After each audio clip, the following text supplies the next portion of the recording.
नमस्कार दोस्तों। मैं ऐसे ही सोच रहा था कि हम जो यह ब्रीथिंग करते हैं इसका पूरा प्रोसेस क्या है। क्या आपने कभी सोचा है ब्रीथिंग करते हुए एयर कौन कौन से ऑर्गन से पास करता है? नहीं ना? तो आइए इस वीडियो की मदद से रेस्पिरेटरी सिस्टम को तथा ऑक्सीजन की मजेदार जर्नी को करीब से देखते हैं। आप ऐसा इमेजिन कीजिए कि आप एक ऑक्सीजन के छोटे से मॉलिक्यूल हैं और आपको ह्यूमन के बॉडी पार्ट से ट्रैवल करना है। तो आप कहाँ से स्टार्ट करेंगे और बॉडी के कौन कौन से पार्ट से आपको होकर के गुजरना पड़ेगा और आपकी जर्नी कौन से ऑर्गन पे जाकर के खत्म होगी? तो चलिए ऑक्सीजन के इस मजेदार सफर को हम इस वीडियो के द्वारा समझने का प्रयास करते हैं। आइए एक नज़र डालते हैं कि हम इस लेसन की मदद से क्या क्या समझेंगे।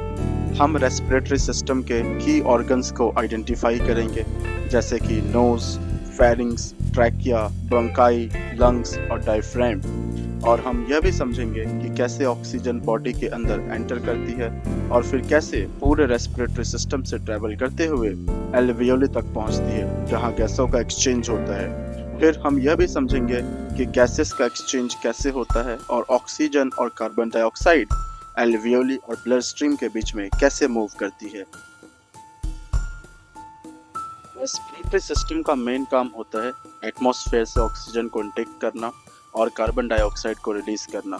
इस एक्सचेंज ऑफ गैसेस को ही ब्रीथिंग और एक्सटर्नल रेस्पिरेशन कहते हैं।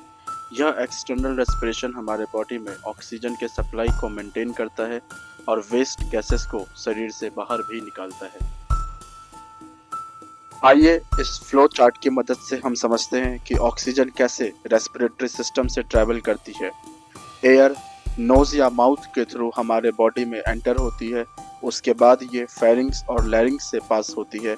फिर ट्रैकिया एयर को ब्रोंकाई तक लेकर के जाती है। ब्रोंकाई छोटे छोटे ब्रोंक्यूल्स में डिवाइड हो जाते हैं और यह ब्रोंक्यूल्स एयर को लंग्स में एल्वियोली तक ले जाती हैं।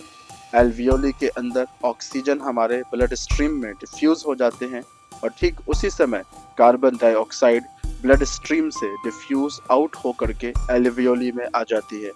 फिर डायफ्राम के रिलैक्स होने के कारण कार्बन डाइऑक्साइड वाला जो एयर है वो लंग से बाहर निकल जाता है और इस तरीके से रेस्पिरेशन पूरा हो जाता है। आइए समझते हैं नोज एंड नेजल कैविटी का क्या रोल होता है। हमारे नोज एयर के लिए प्राइमरी एंट्री पॉइंट होते हैं। हमारे नोज के अंदर नेजल कैविटी होती है जो इनकमिंग एयर को फिल्टर करती है तथा डस्ट एंड पार्टिकल्स को रिमूव कर देती है। नेजल कैविटी एयर को लंग्स तक पहुंचने से पहले वार्म एंड ह्यूमिडिफाई कर देती है। नेजल कैविटी में ही ऑल्फैक्टरी रिसेप्टर्स होते हैं जो हमारे सेंस ऑफ स्मेल के लिए जरूरी होते हैं। आइए अब माउथ एंड ओरल कैविटी के रोल को समझते हैं। माउथ एयर के एंट्री के लिए एक ऑल्टरनेट पॉइंट है। ओरल कैविटी का रोल रेस्पिरेशन में माइनर सा है लेकिन अहम है। अगर कभी नेजल पैसेज ब्लॉक हो जाता है तब ओरल कैविटी ब्रीदिंग के लिए इम्पोर्टेंट हो जाती है। आइए समझते हैं कि फेरिंग्स क्या होता है और इसका काम क्या है। फेरिंग्स एक तरह से हमारे थ्रोट का ही एक पार्ट होता है। फेरिंग्स नेजल कैविटी और माउथ को ट्रैकिया से जोड़ता है। फेरिंग्स फूड और एयर के पैसेज के लिए एक कॉमन रास्ता है और फेरिंग्स के एंड में एपिग्लॉटिस होता है जो एक फ्लैप लाइक स्ट्रक्चर है जिसका मेन काम है फूड को ट्रैकिया में एंटर करने से लैरिंग्स क्या होता है? लैरिंग्स हमारा वॉइस बॉक्स होता है। लैरिंग्स रेस्पिरेटरी सिस्टम का एक टफ और फ्लेक्सिबल सेगमेंट है। यह फेरिंग्स को ट्रैकिया से जोड़ता है। यह एयर को फ्रीली पास होने देता है और फूड एंड ड्रिंक को विंड पाइप में जाने से रोक देता है। आइए जानते हैं कि ट्रैकिया क्या है। ट्रैकिया हमारा विंड पाइप होता है। यह एक हॉलो ट्यूब है जो लैरिंग्स को ब्रोंकाई से जोड़ता है। इसका प्राइमरी काम है एयर को लंग्स तक तथा एयर को लंग्स से लैरिंग्स तक पहुंचाना। ट्रैकिया एयर के ऑप्टिमल टेम्परेचर तथा ह्यूमिडिटी को भी मेंटेन रखता है जो गैसेस एक्सचेंज के लिए बहुत ज़्यादा इम्पोर्टेंट होते हैं। आइए अब समझते हैं कि ब्रोंकाई क्या होता है। ब्रोंकाई से होते हुए फाइनली एयर लंग्स तक पहुंच जाते हैं। ट्रैकिया लंग्स में जाकर डिफरेंट ब्रोंकाई में डिवाइड हो जाते हैं। ब्रोंकाई में चिनी हेयर लाइक स्ट्रक्चर्स होते हैं जिनको हम सिलिया कहते हैं। यह सिलिया की मदद से ही ब्रोंकाई क्लीन और हेल्दी रहते हैं। ब्रोंक्यूल्स क्या होते हैं? ब्रोंक्यूल्स छोटे छोटे की तरह हैं जो लंग्स के अंदर एयर को पास होने में मदद करते हैं। ब्रोंक्यूल्स एयर के लिए पाइप्स की तरह काम करता है तथा यह एयर को एल्वियोली तक पहुंचाने में मदद करता है। समझते हैं कि एल्वियोली क्या होता है और इसका क्या काम है। एल्वियोली ब्रोंक्यूल्स के आखिर में होते हैं। यह एक हवा से भरा हुआ छोटे गुब्बारे की तरह दिखाई देता है। एल्वियोली गैस एक्सचेंज में सबसे अहम भूमिका निभाता है। एल्वियोलस में ऑक्सीजन मूव होकर ब्लड स्ट्रीम में मिक्स हो जाता है तथा उसी समय पर कार्बन डाइऑक्साइड ब्लड स्ट्रीम से एल्वियोलस में आ जाते हैं।